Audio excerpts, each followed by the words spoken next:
Assalamualaikum warahmatullahi wabarakatuh.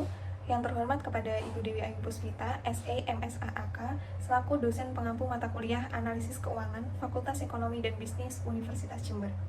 Sebelumnya, perkenalkan nama saya Venia Ristawati dengan akhiran NIM 1055.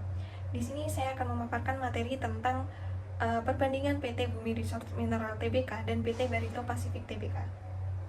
Yang pertama itu ada analisis industri PT Bumi Resource Mineral Tbk. PT Bumi Resource Mineral Tbk ini adalah perusahaan pertambangan yang bergerak di bidang eksplorasi, pengembangan, dan produksi mineral, termasuk emas, tembaga, seng, timbal, biji besi, berlian, dan logam mulia lainnya. BRMS ini memiliki beberapa anak perusahaan, termasuk PT International Mineral Company, PT Multi Capital, PT Citra Palu Mineral, dan Lemington Investment. Perusahaan ini memiliki beberapa faktor yang mendukung daya saingnya dalam industri pertambangan BRMS. Yang pertama itu ada sumber daya manusia.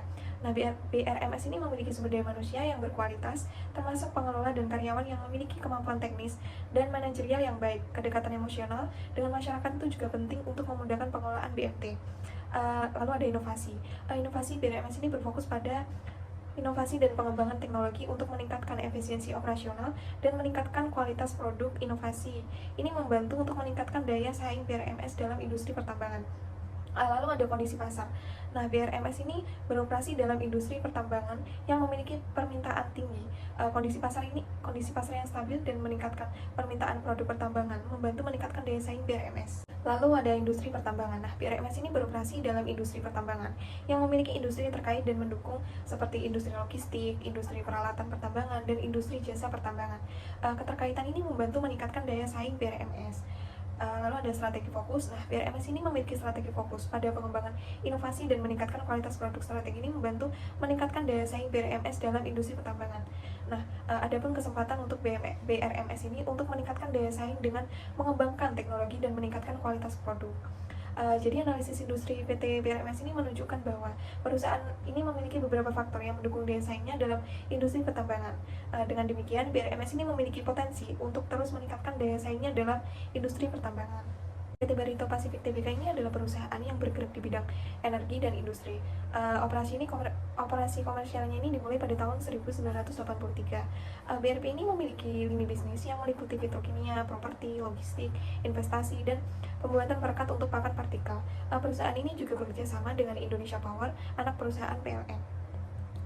Kondisi pesaing. Jumlah pesaing industri pertambangan batubara di Indonesia ini sangat kompetitif, dengan banyaknya perusahaan besar dan kecil yang beroperasi di berbagai wilayah.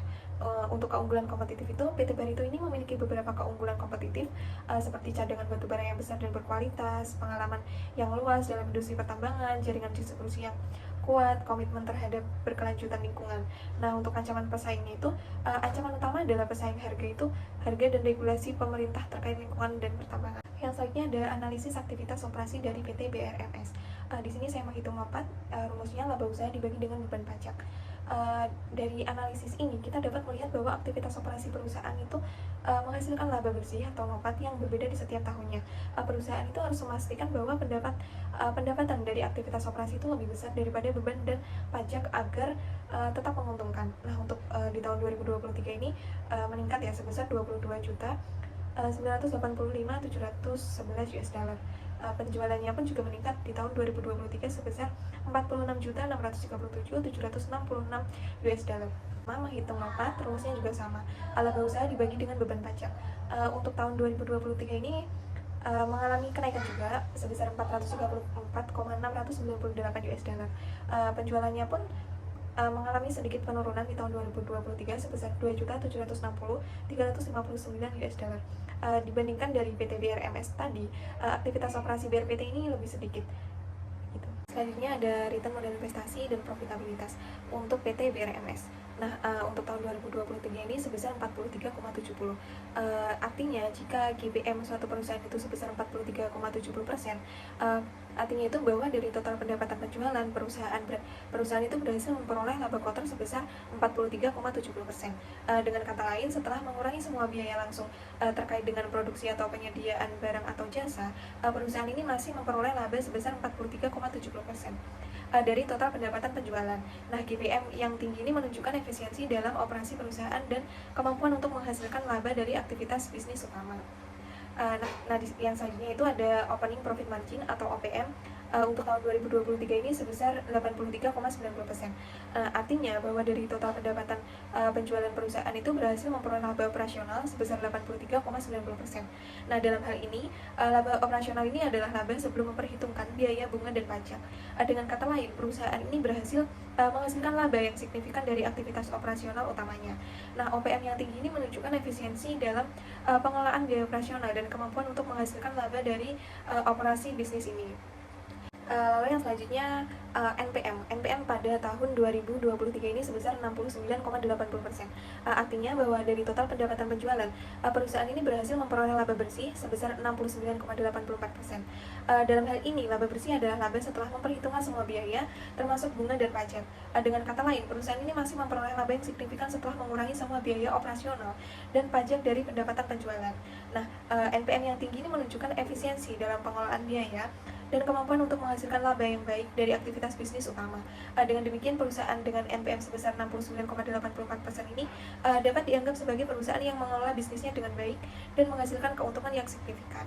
Selanjutnya untuk PT BRPT.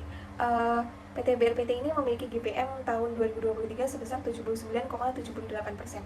Ini menunjukkan bahwa perusahaan ini berhasil memperoleh laba kotor sebesar 79,78% dari total pendapatan penjualan setelah mengurangi biaya langsung yang terkait dengan produksi atau penyedia barang atau jasa.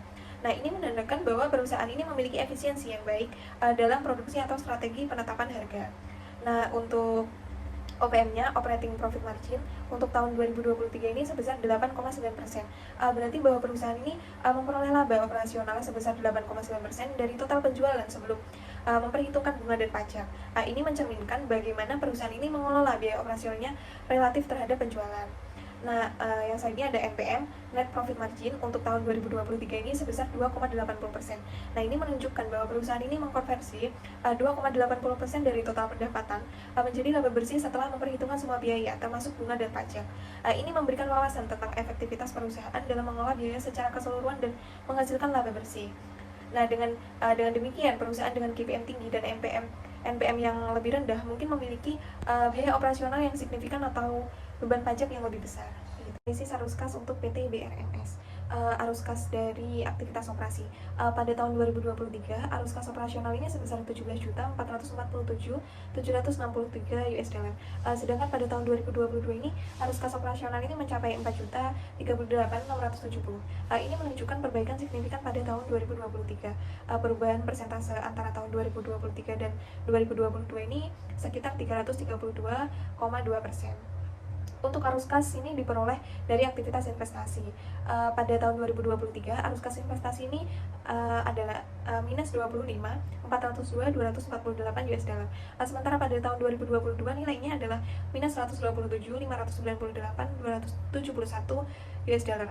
Terjadi penurunan yang signifikan pada tahun 2023. Perubahan persentase antara tahun 2023 dan 2022 sekitar 96,79%.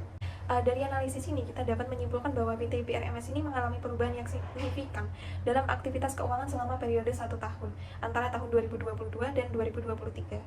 Dari analisis ini kita dapat menyimpulkan bahwa PT BRPT ini mengalami perbaikan dalam arus kas operasional dan pendanaan pada tahun 2023. Namun arus kas investasi ini mengalami penurunan yang signifikan. Lalu ada analisis prospektif. PT Bumi Resource Mineral Tbk ini berhasil membukukan laba bersih sebesar 17,9 miliar pada tahun 2019. Ini merupakan peningkatan signifikan dibandingkan dengan kerugian sebesar 1,50 triliun yang dialami pada periode yang sama di tahun 2018. Laba bersih per saham setara dengan 0,29 per lembar. Selain itu, BRMS ini juga menjadi saham paling prospektif di grup bagi kinerja cemerlang BRMS. Terlihat dari pendapatan yang tumbuh 277,96% secara tahunan menjadi 4,46 juta US dollar. Jadi secara keseluruhan, BRMS ini menunjukkan performa yang positif pada tahun 2019. BRPT ini berhasil mencatat lonjakan laba bersih hingga 1.384,71% menjadi 26,12 juta US dollar. Laba bersih yang diatribusikan ke pemilik entitas induk ini juga meroket sebesar 1.200% menjadi 26 juta US dollar dari sebelumnya 2 juta US dollar. Ini menunjukkan performa positif untuk perusahaan. keputusan sebagai investor. Berdasarkan hasil analisis dari PT BRMS dan PT BRPT, saya sebagai investor akan memilih PT BRMS karena PT BRMS ini memiliki analisis fundamental yang lebih baik, analisis risiko harga saham yang lebih baik, kinerja operasional yang lebih baik, dan laporan tahunan yang menunjukkan keberhasilan dalam mengelola risiko. Sebagai kreditor, saya mungkin ingin memilih perusahaan dengan struktur keuangan yang stabil, tingkat leverage yang rendah, dan kemampuan untuk menghasilkan cash flow yang konsisten untuk memenuhi kewajiban utangnya. Nah, PT BRPT ini tampaknya memiliki kinerja keuangan yang lebih stabil dan diversifikasi usaha yang lebih luas, yang dapat menawarkan keamanan yang lebih baik bagi kreditor dalam hal pembayaran kembali utang. Sekian pemaparan materi dari saya, kurang lebihnya mohon maaf. Semoga materi yang saya paparkan selalu bisa bermanfaat untuk kalian semua. Terima kasih. Wassalamualaikum warahmatullahi wabarakatuh.